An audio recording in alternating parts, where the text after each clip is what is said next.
Hello and welcome everyone. Writing section में कल जो इनविटेशन का जो टॉपिक था उसके जो दो पार्ट थे, एक तो आपके फॉर्मल इनविटेशन का रिप्लाई एक्सेप्ट या डिक्लाइन करना, और दूसरा था आपके इनफॉर्मल जो इनविटेशन है उसका एक्सेप्ट और डिक्लाइन। कल हमने देखा था फॉर्मल इनविटेशन का, जो कोई भी जो इनविटेशन आपको मिला है उसको आपको एक्सेप्ट करना है, और फॉर्मल इनविटेशन में जो सबसे जो इंपॉर्टेंट चीज़ जो मैंने कल आपको बताई थी वो ध्यान में रखनी थी आपको, कि फॉर्मल इनविटेशन का जो भी रिप्लाई होगा उसको आपको थर्ड पर्सन में लिखना है, और इनफॉर्मल जो है जिसकी हम आगे चर्चा करेंगे, इनफॉर्मल आपके फर्स्ट पर्सन और सेकंड पर्सन में लिखा जाएगा। यानी मेन जो डिफरेंस है वो इसमें ये ध्यान रखना है।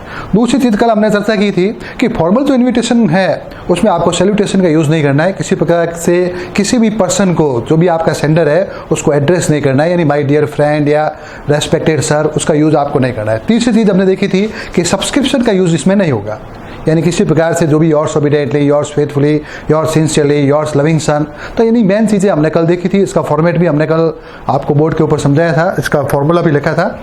तो आज हम देखेंगे जो फॉर्मल इनविटेशन है उसी का जो सेकंड जो पार्ट होगा। कल हम एक्सेप्टेंस देख चुके हैं, आज हम देखेंगे डिक्लाइन। कभी कभी क्या होता है बोर्ड एग्जामिनेशन में डिक्लाइन की जगह वर्ड यूज़ कर लेते हैं रिफ्यूजल, यानी आपको इनविटेशन मिला है लेकिन किसी परिस्थिति के कारण आप अटेंड करने में अनेबल हो, कोई भी फंक्शन जो भी किसी भी रिलेटिव्स या फ्रेंड के द्वारा, तो डिक्लाइन करने के लिए आपको किस प्रकार से इस फॉर्मेट को लिखना है उसकी आज हम चर्चा करेंगे। सबसे पहले देखिए बोर्ड के ऊपर इनविटेशन दिया हुआ है। इनविटेशन की डेफिनेशन कल आपको बता दी गई थी, उसके जो पार्ट थे वो भी हो गए। टॉपिक चल रहा है आपके फॉर्मल इनविटेशन। फॉर्मल इनविटेशन में कल हम एक्सेप्ट जो है किसी भी इनविटेशन को उसकी हम चर्चा कर चुके हैं। आज हम देखेंगे डिक्लाइन, यानी कोई भी कारण से आप अटेंड नहीं कर पा रहे हो तो उसके लिए आपको क्या करना है। तो क्वेश्चन दिया हुआ है, जैसे आपके बोर्ड एग्जामिनेशन में आ गया कि you have been invited by your friend to attend his marriage ceremony on August 24, 2020 at 8 p.m. at his residence, but you are unable to attend the ceremony due to mother's illness. Write a formal reply to decline the invitation. यानी आपको decline करना है, mother illness के कारण आप function को attend नहीं कर सकते हो। तो कल ही हमने देखा था सबसे पहले कि कल हमने जो भी टॉपिक देखा था उसमें पर्टिकुलर हमने नाम दिए थे, यानी रिसीवर का नाम भी हमने दिया था उसमें क्वेश्चन के अंदर, सेंडर का नाम भी दिया था। अगर बाई द वे क्वेश्चन ऐसा इस प्रकार से आ जाए कि जिसमें दोनों के नाम नहीं दिए हुए हैं, यानी रिसीवर का नाम भी मेंशन नहीं किया हुआ है क्वेश्चन के अंदर और सेंडर का भी नाम नहीं दिया हुआ है, तो आपको अपने हिसाब से जो नेम है वो सेट करना है। जैसे यू हैव बीन, यू यानी पर्टिकुलर रूप से आप इमेजिन कर लो आप खुद हो receiver, and you have been invited by your friend, यानी फ्रेंड जो भी है आप जिसका भी नाम मेंशन करना चाहो क्वेश्चन को देखकर वो आप कर सकते हो। तो you have been invited by your friend to attend his marriage ceremony on August 24, 2020 at 8 p.m. at his residence, but you are unable to attend the ceremony due to mother's illness. Write a formal reply to decline the invitation. यानी आपको invitation को decline करना है, मना करना है। तो इसमें पर्टिकुलर रूप से सबसे पहले क्या देखना है कि रिसीवर्स नेम। अब इसके अंदर रिसीवर कौन है, रिसीवर कोई नाम दिया हुआ नहीं है, तो इसका मतलब पर्टिकुलर रूप से रिसीवर आप खुद हो। उसके बाद में फॉर्मूला दिया हुआ है आपके हार्टली थैंक्स।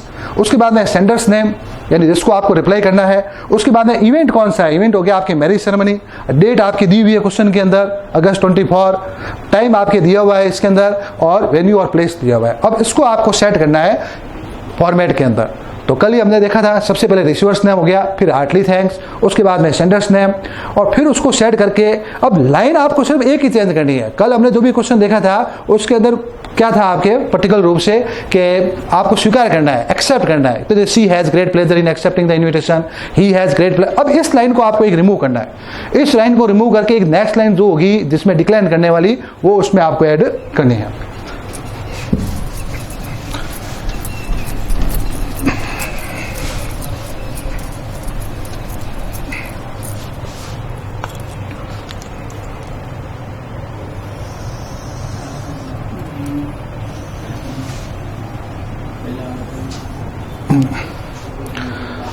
अब सबसे पहले क्वेश्चन का जो अपन रिप्लाई कर रहे हैं उसमें देखें, you have been invited by your friend to attend his marriage ceremony. You have been यानी आपको अपने आप को मानना है रिसीवर।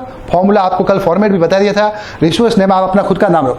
कल जो मैंने क्वेश्चन दिया था आपको कॉपी में करने के लिए, दो क्वेश्चन मैंने दिए थे, मोस्टली उसमें आप क्या मिस्टेक कर रहे थे, जो भी पर्टिकुलर कोई भी पर्सन है जो मैन है या फीमेल है उसमें आपको उसके नाम से पहले मिस्टर या मिसेज या मिस उसका यूज जनरली दो तीन कुछ जो स्टूडेंट थे उसके अलावा नहीं किया है। एक तो आपको इसमें विशेष रूप से एड्रेस करते हुए उसमें ये लिखाना है।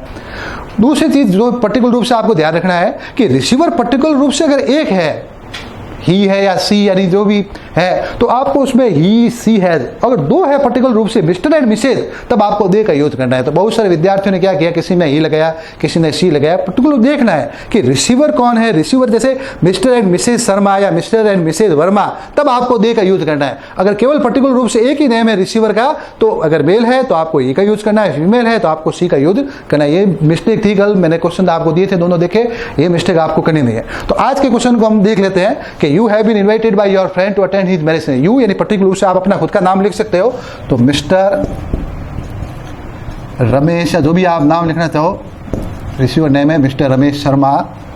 उसके बाद में दिया हुआ है आपके फॉर्मेट के according heartily thanks. Senders name में नाम नहीं दिया हुआ है क्वेश्चन में, तो आप कोई भी अपने फ्रेंड का नाम लिख सकते हो, mister Mukesh Verma for his. अब यहाँ पे थोड़ी बहुत मिस्टेक कल देखी थी मैंने, आपको जो क्वेश्चन दिया। अब आपका जो रिसीवर अगर आपके पर्टिकुलर रूप से मेल है, तब आपको यहाँ पे फॉर के बाद में थर्ड पर्सन के अकॉर्डिंग हिज का यूज करना है। फीमेल है तो उसमें आपको हर का यूज करना है। और अगर आपके रिसीवर में मिस्टर एंड मिसेज वर्मा दोनों दिए हुए पर्टिकुलर रूप से, तब आपको इसमें देयर का यूज करना है। तो mister Ramesh Sharma heartily thanks to mister Mukesh Sharma for his kind invitation to attend. अब इस क्वेश्चन में एक ही चीज विशेष ध्यान रखने, ये फॉर्मल इन्विटेशन है, इसमें कोई भी वर्ड फर्स्ट पर्सन और सेकंड पर्सन का नहीं आएगा। कोई भी वर्ड इसमें फर्स्ट पर्सन सेकंड पर्सन नहीं होगा। हर वर्ड जो होगा इसके अंदर आपके थर्ड पर्सन नहीं होगा। To attend his marriage ceremony, यानी जो भी इवेंट होगा उसका पर्टिकुलर रूप से जो फर्स्ट लेटर होगा वो आपके कैपिटल में होगा, ये ध्यान रखना है। टू अटेंड हिज मैरिज, ये इवेंट हो गया आपके मैरिज सेरेमनी। उसके बाद में है डेट। डेट से पहले आपको प्रीपोजिशन ऑन का यूज करना है। On August 24, 2020। टाइम से पहले आपको एट प्रीपोजिशन का यूज करना है।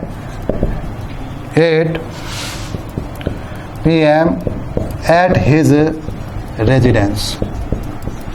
अब यहां तक तो मैटर सेम ही है, कल भी हमने देखा था। कल एक्सेप्ट में हमने क्या किया था, एक्सेप्ट करने के लिए यहां तक का मैटर सेम ही था कल वाला, यानी he has great pleasure, she has great pleasure. अब आज का क्वेश्चन है कि आप अनेबल हो, you are unable to attend the function due to your mother's illness.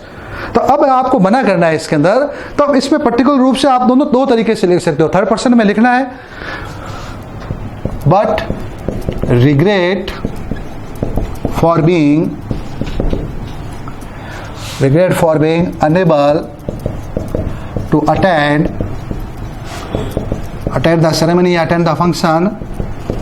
Reason लिखना है आपको, ड्यू टू मदर्स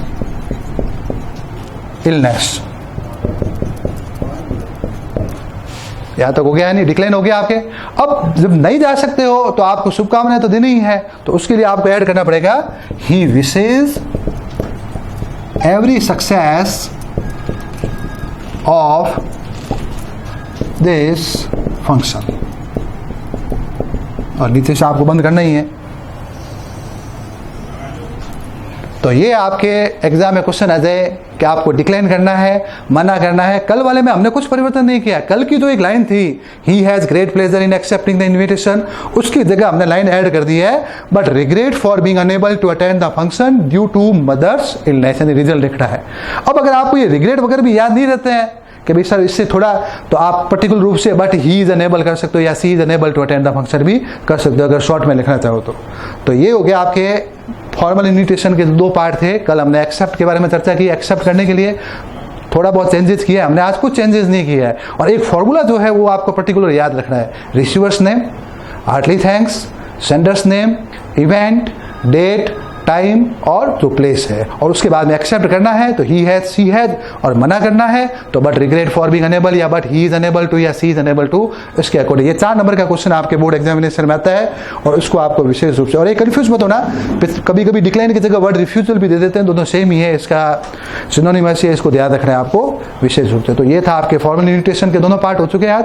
कल हम विशेष रूप से देखेंगे इसी का एक सेकंड पार्ट है फॉर्मल इन्विटेशन का, इनफॉर्मल इन्विटेशन, जो हमेशा लिखा जाएगा आपके फर्स्ट पर्सन, इसका भी फॉर्मूला होगा, उसके बारे में हम कल चर्चा करेंगे। ओके, धन्यवाद।